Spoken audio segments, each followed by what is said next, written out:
Alright, so what we've been doing is, when is your exam? Everybody knows the exam? Nick knows when is the exam. He's always, when is your exam scheduled? 8th of December, from? 10 to 12. It's programmed in my phone, so Huh? even though I can't remember how to get along. Oh, wait, when do we get our final test back? The final test, one more of you has to take it.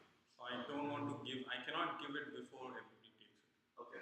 So that's the reason I'm holding it. Okay.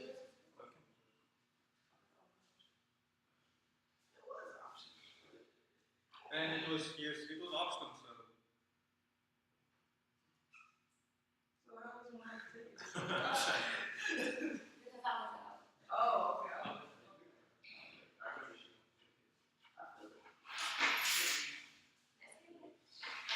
In last class, what we have been doing is, so since you brought up tracking, and Michael, close your computer. Since you're interested in knowing this tracking, right? You want to figure out. We have a good tracking station here. A really nice tracking station. So especially if you're going to work for a communication company like Rockwell, you should definitely check the radio station. The radio station was sponsored by Rockwell. It is meant for tracking space station. You can track satellites, you can communicate with satellites, and we have done some experiments to communicate in and around the campus. So the reason we discussed the last two, 3 classes discussion was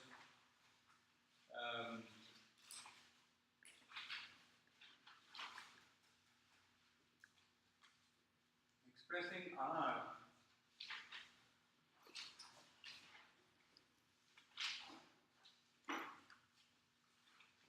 as a function of time.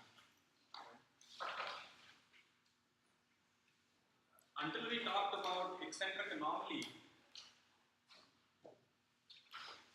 and the basis for this is first knowing how to express eccentric anomaly. Okay?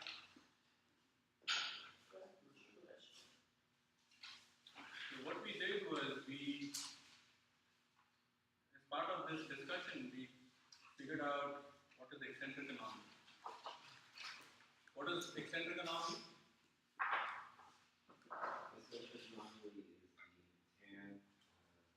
What is an anomaly again? I've asked you this question. Right, it is an angle essentially, right? What is eccentric anomaly? How do you, if I ask you to express or schematically depict eccentric anomaly? You draw the circular orbit to, if it's elliptical, you draw the circular orbit, and then you draw it from the center down perigee, and then up through the orbit body. Right. So for an orbit, you circumscribe an orbit, right? If it is a circle, the eccentric anomaly is, if it's a circular orbit, The central anomaly, the eccentric anomaly will be the true anomaly. will be the true anomaly. So that is how you see it. If for a circular orbit, eccentric anomaly and true anomaly are the same thing. So if you have an elliptical orbit, you take the elliptical orbit and you circumscribe the elliptical orbit with a circle. What is circumscribe and what is inscribe? May I ask you this question? What is circumscribe? Outside. So you circumscribe and then you draw a perpendicular, you passing through the perpendicular to what? To the semi-major axis. You draw perpendicular to the semi-major axis, passing through the position of the orbiting body, and then wherever that perpendicular meets the circumscribed circle, you join that point to the center. again. Wait, it's not through the body, is it? It goes above the body, like directly above it in the circumscribed. It goes through the body and intersects. It goes through the position of the orbiting body and intersects the circle. So if you have this orbit,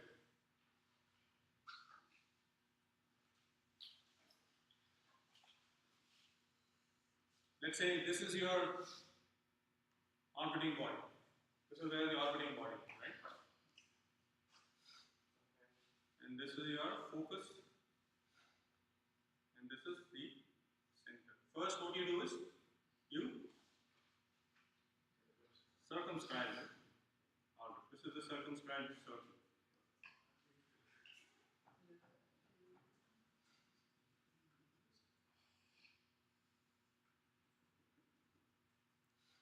So now what you do is you draw a perpendicular passing through this point. The perpendicular is, what is this angle first of all? This is the true anomaly. You draw a perpendicular passing through the position of the orbiting body. I was saying the line from the center goes above the position. Right, right. So the line, this is the, so you mark this point and then you join the to the center. This is the eccentric anomaly, right? So if this is theta 1, what do we do? This is Eccentric one. E1. Got it? So you understand the difference between theta 1 and E1, right? Or you understand what is theta 1? Yeah. Theta 1, get a feel for this. Theta expressed at time T1 is equal to theta 1. Got it? Which implies eccentric anomaly expressed at time T1 is equal to E1. So if you have, let's say this is theta 2,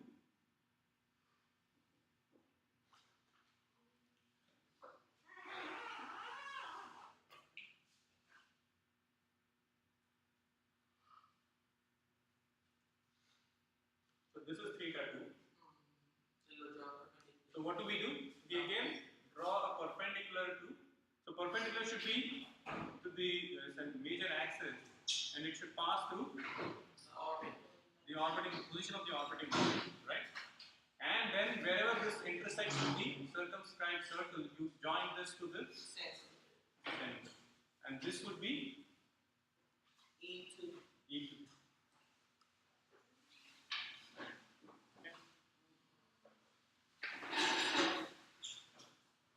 Now what you looked at was, what are the two expressions we looked at?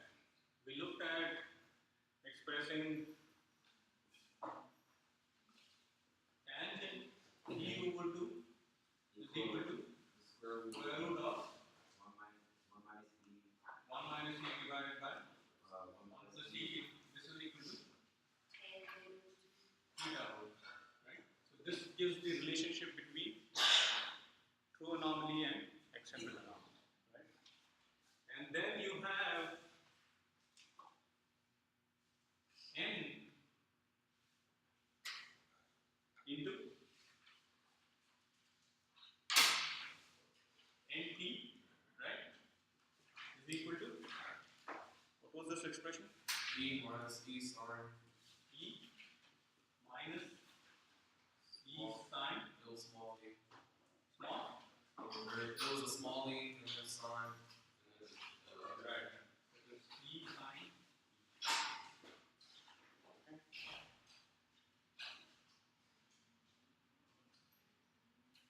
So now,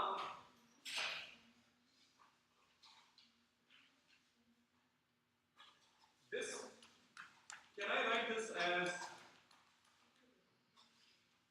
NT1 is equal to E1 minus E sine E1.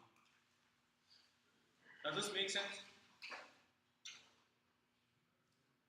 Why is this N? What is this N? What name did we give N for? N is, what is it called? It's called mean motion, yes. What does mean motion mean? What did we say mean motion? It doesn't measure the angular velocity. It's the angular velocity, yes. So the angular velocity, now you have to keep in mind that the angular velocity, why is it called mean? It's the average. It's the average. Is there a need for mean? Why is there a need for mean? Because in an elliptical orbit, it changes velocities. It is changing velocity. The velocity is, the angular velocity is, here what is the angular velocity? It'll be the fastest. It will be the fastest. Here it will be the Oh, slowest. So what we do is, it will go from fast to slowest, slowest to fastest. So that is the reason we need a mean angular velocity, or a mean motion, right? Now this does not change, right? N, E does not change. It is the same for a given orbit. Only this E1, T1 changes. Now can I write this as N E2 is equal to E2 minus E sine E2. Right? And this, if I say this is 1, this is 2.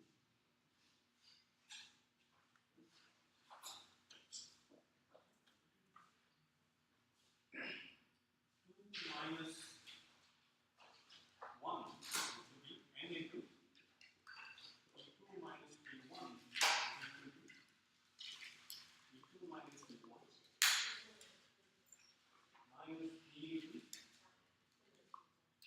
minus.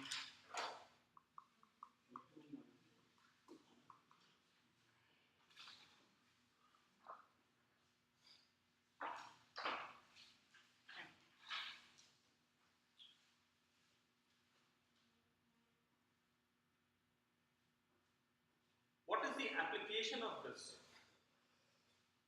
You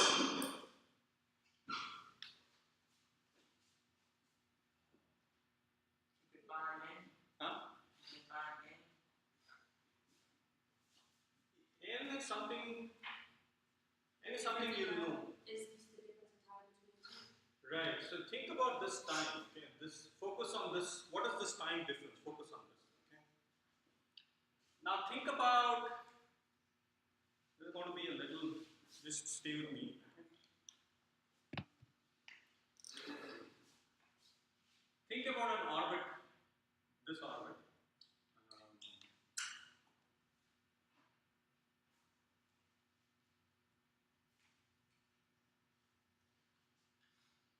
And think about, this is one orbit.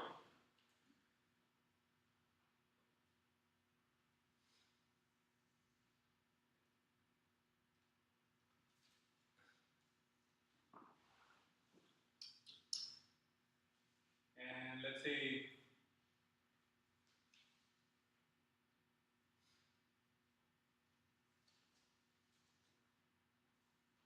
this is another orbit. Okay?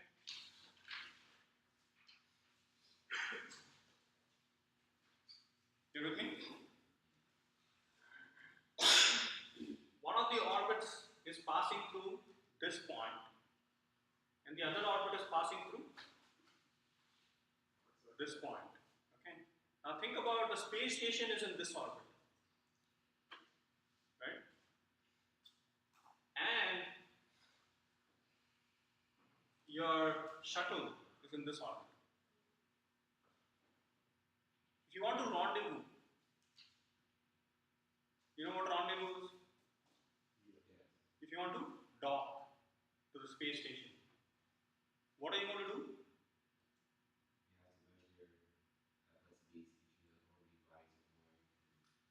Can you take this orbit to rendezvous?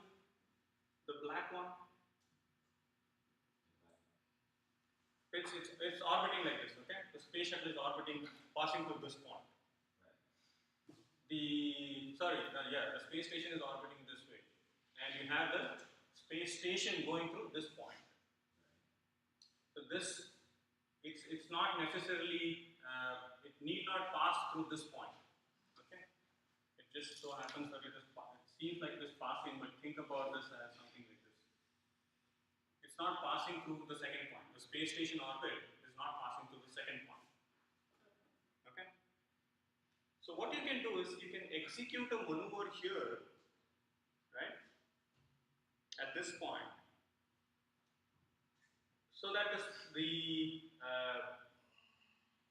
space shuttle will go from this orbit to this orbit. You understand? If you execute an impulse maneuver at this point, such that it will go from, let me call this orbit as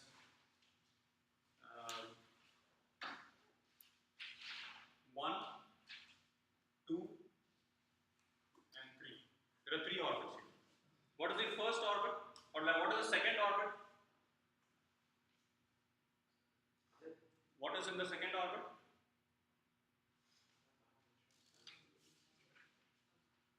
The second orbit has the shuttle. Everybody understands the shuttle, correct? The first orbit has, the third orbit has the space station. Okay? And the first orbit need not have anything. Okay? So when you're going like this, you can figure out the orbit between any 2 points on this orbit, between these 2 orbits. You take any two points between these orbits, you can draw an orbit passing through those 2 points. You understand? So what you're going to do is, when you're at this point, okay, what is the time taken to go from here to here? From what? Huh? Delta T. This point. What did you point? From this point to this point.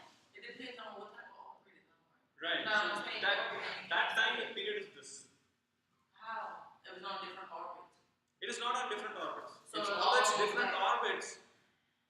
So you saying from there to there orbit number 1 Orbit number 1 is the only way you can go from this point to this to point. that point, right? But the original question was something else. It was on 2 different orbits. That was You are in 2 different orbits. Your goal is to rendezvous with the space shuttle or the space station. Okay?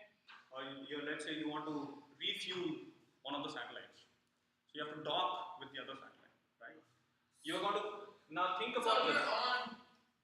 you're on the first one, right? Hmm? And you know that the shuttle is going to pass through the second one, so you decide. It's not going to pass. You have to make it pass. But you said the shuttle is passing through. No, it's not. It's only, this is the orbit it is taking. Is it passing through this point? Right, it is. It's not. This is the space station orbit. So how are you going to The make shuttle it? is passing through the one in the box, and you have to change your velocity You have to change, you have to do an impulse maneuver. to make it go to that point. You understand? You can change impulse maneuver. What does impulse maneuver do? Change your orbit. It changes orbit, right? It changes velocity and it will change an orbit. Pretty much, you just want to add velocity so it'll be on. Here, if you change the So the velocity, space shuttle is on the box. Yeah, the space shuttle has to be box, and the space station has to be the other one. So you want to change your velocity when it gets to the box. there are 3 points of interest, okay? There are 2 points of interest, A and B. Okay? Any 2 points of interest. Point A, there is a common orbit between any 2 points. You take any 2 points on 2 orbits. You can have an orbit passing through that. You take a point B1, E1. You can draw an orbit passing through those 2 points. You get it?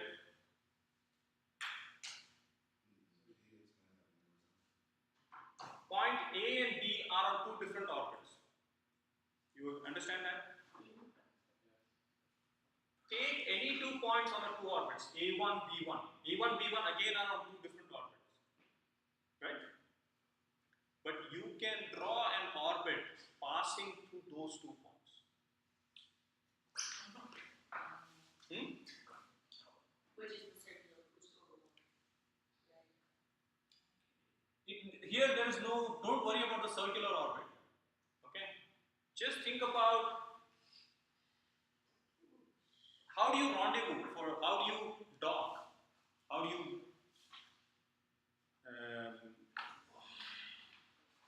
you, let's say, refuel in orbit? You have to get there, correct?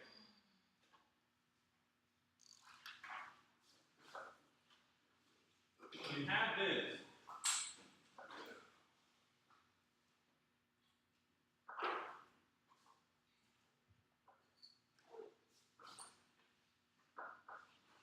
This is orbit 1. Okay? This is orbit 2. You with me? Till now?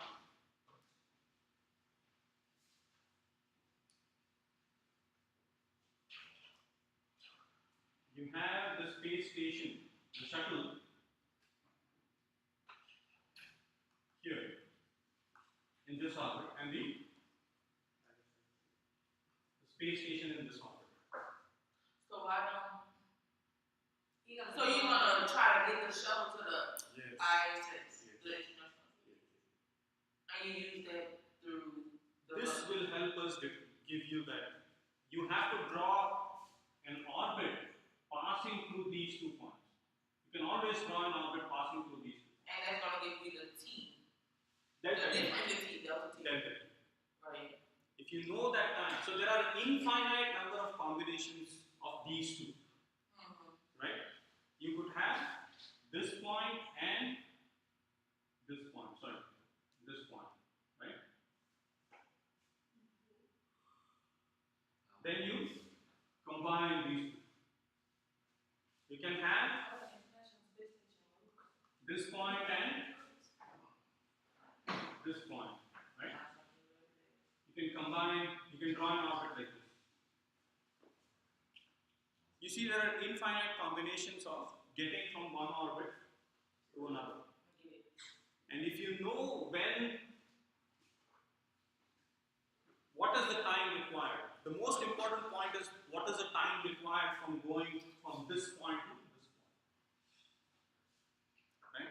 So if you know the time required, you can time your maneuver such that you slow down the shuttle or you speed up the shuttle Oh, that makes sense. to go from this orbit to this orbit. And it will meet with the ISS here. When it meets with the ISS, what is it going to do? So it's, see, if you have to, once it comes here, you have to change the orbit from this to the ISS orbit. Because it's going to change to the ISS orbit. it will not change to the ISS orbit. It will keep on continuing to this orbit. Oh, and now you have to change. Okay. You have to do another maneuver so that it comes into the ISS orbit. Makes sense. So that delta That's T, kind of cool. that delta T is what is critical. Once you know, you decide, okay, I'm going to, if you catch up the ISS at this point, you have to figure out when do I time my maneuver to get it. And this delta T will help you with that.